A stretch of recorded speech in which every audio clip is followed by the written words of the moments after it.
kailangan natin ng isang malakas na Pangulo para dyan, para ireforma ang buong sistema. Thank you very much, Kong Mike.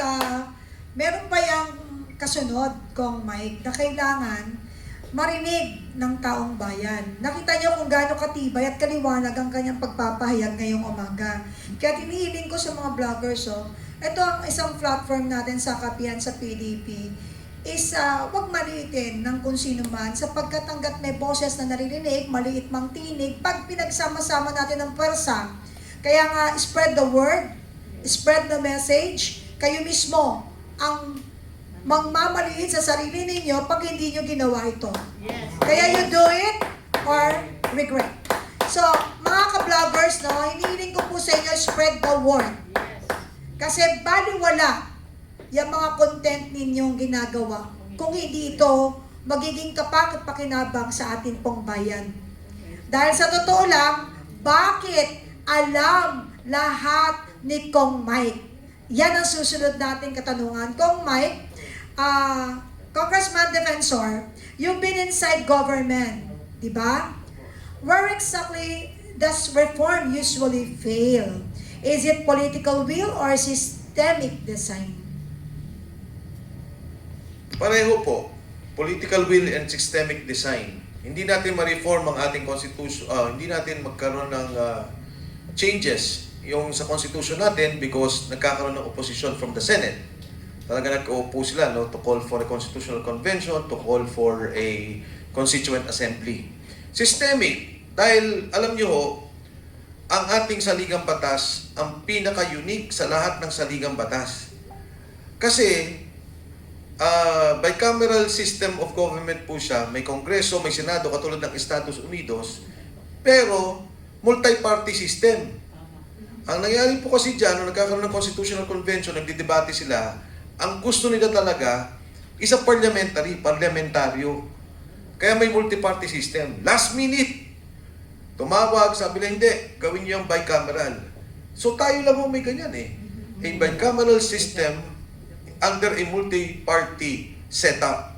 Kasi dati di ba, meron tayong liberal, meron tayong nasyonalista. Katulad ng Estados Unidos, may Democratic at merong Republican Party. Yun lang. May independent, pwede rin. Pero, kumbaga, ito po yung recognized parties. So, kailangan po natin sa aking palagay na talagang baguhin yung ating sistema.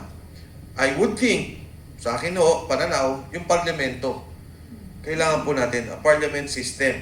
Kasi sa parliament po, nagbabantayan For example, si Doc ang Secretary, Minister of Health, ako yung opposition, tinututukan ko siya. Pagka nagkabaliktaran, tututukan naman niya ako. May mga programa siyang nakikita ko na, for example, yung subway, kailangan ituloy yan. Kahit magpalit ng gobyerno, itutuloy ko yan.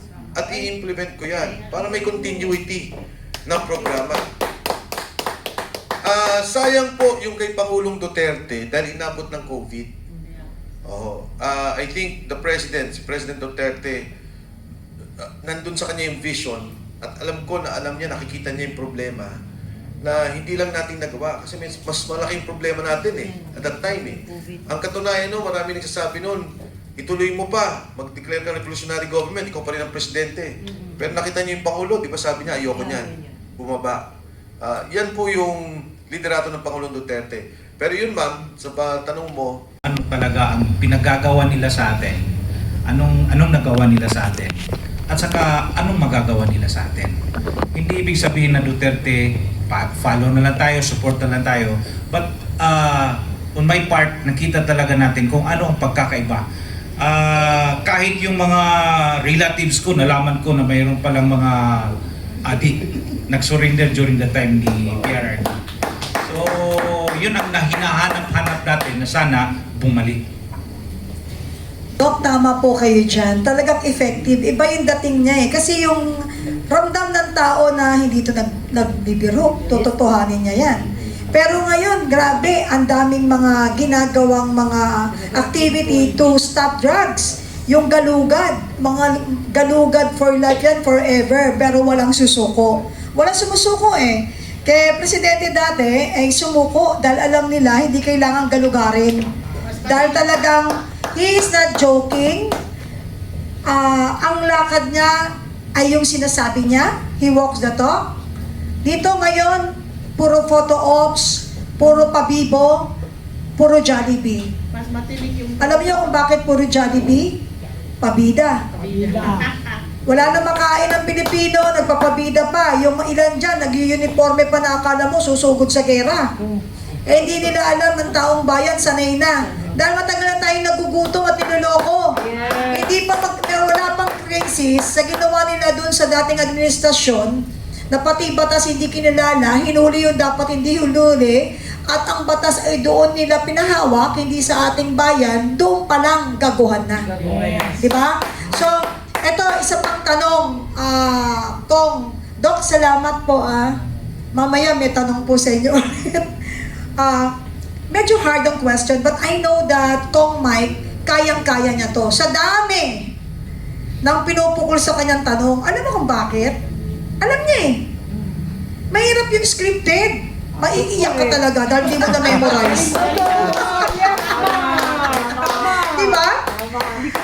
Kung Mike, if a member of your coalition, no, itong ating Rage, medyo malawak to, attorney, yung Rage, biruin mo, 750 coalition, and many more pa is lalahok pa. Dadami pa yan sa galit na nadadama ng Pilipino. So, expect natin na umabot siya ng libo-libo. Parang Lalo na pag wala... just na yung gumagalaw dito eh. Ginagamit lang yung mga tao at mga leaders na nangunguna dito. If a member of your coalition, Kong Mike, is accused of corruption, will you act against your own? If a member of the coalition is accused of corruption, definitely po.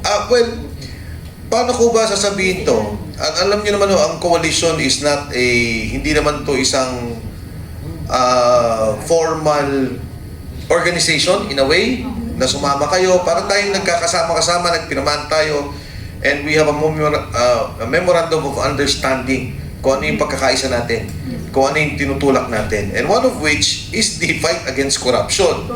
So talagang siyempre, pagka yun ang naging problema, kailangan nating address yun. So,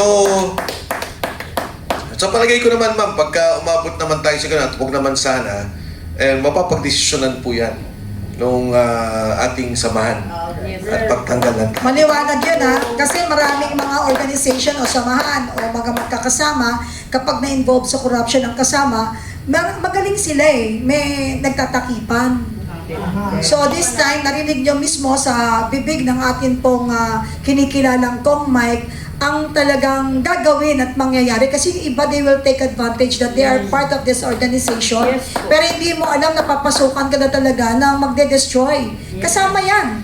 And I think Kong Mike and Mayor Baste, our president ng Rage, no, or the lead convener, is ready. Kasi sanay na silang talaga sa mga ganyang gawain So this time, wala nang magpapaloko. Kawawa ang Pilipino. And now po, punta tayo sa segment number 4 at ito po ay pangunguna ng ating napakagandang moderator. Again, syempre, kailangan purihin ko yan, kundi hindi ako siya kasamahan yan.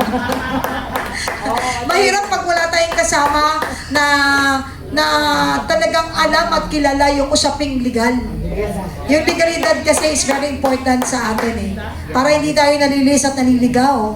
Kundi, meron na naman silang dadagitin dyan at ikukulong kayo. Sige. Ang kaya lang namin gawin, sabi ko, huwag natin kalabanin, isa-isa lang. Bakit?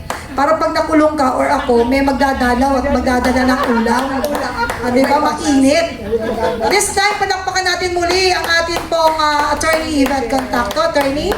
Yes, Benny, maraming salamat po ulit. And syempre, sa usaping Rage, no, hindi maiwasan ang usaping frontrunner ng sa darating na 2028 VP Sara, no?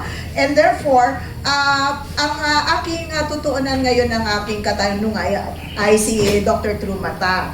Doc, no, is this coalition itong inyong pinasok, is this aligned with her leadership or is it independent of VP Sara? Very much aligned and very much supportive to VP Sara, ma'am.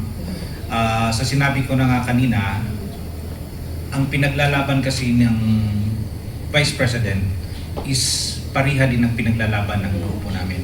Alright. Therefore, hindi mahirap magumbinsin ng mga volunteers considering that nararamdaman talaga nila na si VP Sara is the ultimate option para sa changes na nangyayari sa Yes!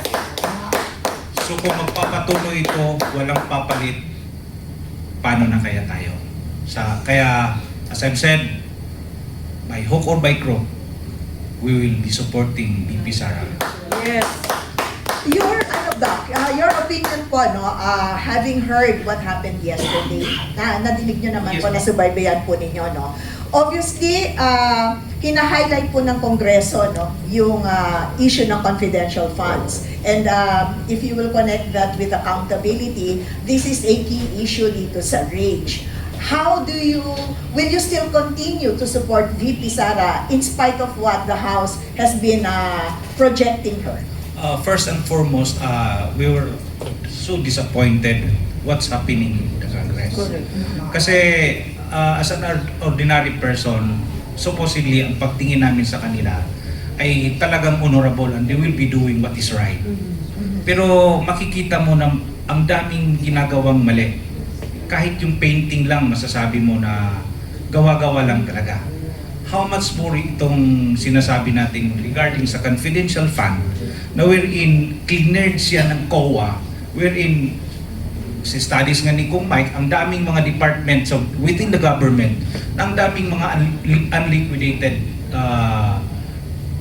advances. Mas malaki pa at saka questionable pa. So yung kay hindi naman mabibigyan ng good clearance itong si BP kung hindi talaga ginagawang tama. I've been in the government for several years. I've been the provincial health officer of Southern Leyte. So alam ko rin kung ano ang proseso ng gobyerno. At I know that BP is in the right track at lahat ito ay gawa-gawa lang. As I've said, very much disappointed po kami sa pinagagawa ng ating mga honorables. Dyan sa Yes.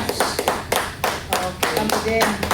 Yun yung malinaw yung yung tinalakay ni Gov. Trumata, no, na mas malaki pa, no, ang papel ng gobyernong ito, no, compared dun sa ginagawa ni VP Sara, no. And yet, tila hindi nga accountable, no. Masyado lang sila nakatutok sa 2028.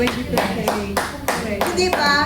That is the accountability he was looking for. And yes, Doc, continue po. Saka, if I may add, ma'am, the more than doing it to VP Sara, the more na nagkakaroon ng simpatiya yung tao. Correct. Just like Correct. lahat gagawin namin para mag-protect siya and then lahat gagawin namin para manalo siya. And Doc, would you say this is blind loyalty or are you talking about fairness and equality? Fairness po, kasi sinabi ko nga, alam natin na gawa-gawa lang ito lahat at alam natin na demolition to para sa kanya because she is ang hope ng karamihan at saka siya yung parang magiging deterrent para sa mga masasamang tao na nasa gobyerno. Well said, Doc. Well said. This question po, either Kong Mike or Doc, you may answer this, can a coalition, tied to a political figure still claim independence and credibility? If you are going to align with VP Sara? Well, number one, we are not claiming independence. Wala ko kami kiniklaim na independence. Ang sinasabi namin, nauna kayo. You filed an impeachment case kay VP Inday Sara, inuna nyo yung politika, gusto nyo siyang tanggalin para wala kayong kalaban. So therefore, tataya din kami. Kami tumataya dahil gusto namin makulong yung mga nagnakaw, maging accountable sila, at ang nakikita namin na magpapagawa lang nito ay yung taong walang flood control insertion, si VP Inday Sara. Doc, would you want to make a comment on that? Very much agree na lang ako kay Kong, yung idol ko. Talaga. Okay, and therefore, so what you're trying to say is that this RAGE coalition is not personality driven. Well, actually, ma'am, it's personality driven because medyo, tinanong nga ako bakit personality driven, Mayor Baste? Wala tayong magagawa, sabi ko. Si Mayor Baste ang kinikilala ng mga organisasyon, may paninindigan si Mayor Baste, ang taong to, nag-vice mayor, nag-mayor ng Davao, may kakayahan, at magaling makibahagi sa tao. Hindi lang siya willing mag-lead ng Davao, ng Mindanao, kundi ng buong sambayanan. Kaya kami, tumataya sa kanila. Diba? Kaya itong mga tao, yung mahirap nga yung yung ibang partido Kunyari, anti-corruption, pagkatapos kakampi naman nila yung administration. Kunyari, malinis sila, pero andyan sila sa likod ng administrasyon. Yes. Dati never again, ngayon never against. Alam nyo, si Pinoy ay kaibigan ko. Congressman Noynoy Aquino, magkasama kami. Nung siya mag-senador, nagkikita pa ho kami niyan. Nung ako'y nasa kabinete. Totoo po yan. Alam nyo, sayang ho, hindi na kami nakapag-usap. Ang huli namin pagkikita, nagsalubong kami, kinamusta niya ako, paalis na siyang Pangulo. Sabi niya, magkita tayo. Sabi ko, sige, Mr. President. Hindi ko na matawag na Noynoy Sabi ko, sige, Mr. President, magkita tayo. May tinanong pa nga sa akin, Dok. Sabi niya, Mike, sino ba yung staff po na ganito na maganda ata yun? sabi ko, titigil ako. Sabi ko, chichiking ko kung saan yan. Then nagtatawanan kaming dalawa. That was the last time I saw him. Nung namatay po si Pinoy, ayaw na niya magpa-dialysis. Ang sabi ni Pinoy, mas kailangan ng mahirap yan. Pabayaan niyo na sila. Kahit ano pa ang politika natin, if we were against Pinoy or were for Pinoy, kahit pa paano yung taong yun, maayos ang kalooban. Kung buhay si Pinoy ngayon, at nakita niya yung partido niya na ganyan ang ginagawa, nako, magwawala po yun. Yung tatay niya, lumaban kay Marcos Sr. Ang akala natin lahat, magbabago, lilinisin ang pangalan.